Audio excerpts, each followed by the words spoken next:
আসসালামু আলাইকুম। আবারও নতুন ভিডিও নিয়ে আপনাদের মাঝে উপস্থিত হলাম। আমি ইউটিউব চ্যানেল বাসের আলী মিডিয়া নিত্য নতুন ভিডিও নিয়ে উপস্থিত হয়ে গেলাম। আজকে দেখতেছেন ইতিমধ্যে খবরটি দেখতেছেন কুষ্টিয়া বড়বাজারের রেলগেটের কাহিনী দেখেন। বহুত গাড়ির এখানে ভিড় জমে গেছে, হাজারো হাজারো গাড়ির ভিড় জমে গেছে। এদিক ইতিমধ্যে কিন্তু ট্রেন চলে আসার সময় হয়ে গেছে। তো ট্রেন গাড়িটি চলে আসার সময় হয়ে গেছে।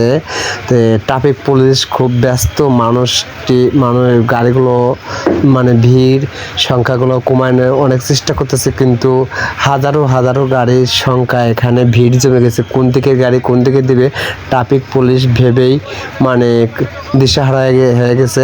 দেখেন এই যে গেট পড়ে আছে, সিগন্যাল বাতি মানে জ্বালায় দিয়েছে, লাল সিগন্যাল বাতি জ্বালায় দিয়েছে, কিন্তু গেটটাও মানে দেওয়ার চেষ্টা করতেছে, কিন্তু ফেলাইনের জায়গায় পাইতেছে না। কীভাবে লাগাইবে গেটটা, মানে পুরা রেল লাইন ধরেই মানে গাড়ির জাম, হাজারো হাজারো গাড়ি। ওই যে ট্রাক, এই কাছে দুইটা ট্রাক, ওই কাছে একটা ট্রাক, আবার এদিকে পরিবহন গাড়ি, মানে বিভিন্ন গাড়ি মোটর সাইকেল দিয়ে মানে ইজি বাইক ট্যাক দিয়ে মানে হাজারো হাজারো গাড়ি এখানে ভিড় জমে গেছে।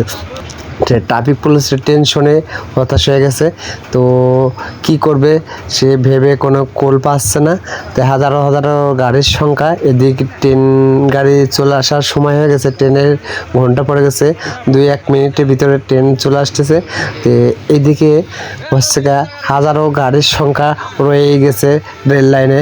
তো মেন রেল লাইনের উপরেও গাড়ির সংখ্যাটি বেড়েই চলেছে, মানে কোনো জায়গার গাড়ি কোনো দিকেই যাবার কোনো পথ নেই।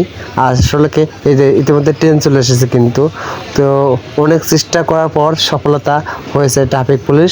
তো দেখতেই পারতেছেন আপনারা ট্রেন গাড়িতে যাওয়া, কিন্তু খুব রিস্কের ভিতর গেছে গাড়িটা, খুব মানুষের কোনো ক্ষয়ক্ষতি হয় নাই।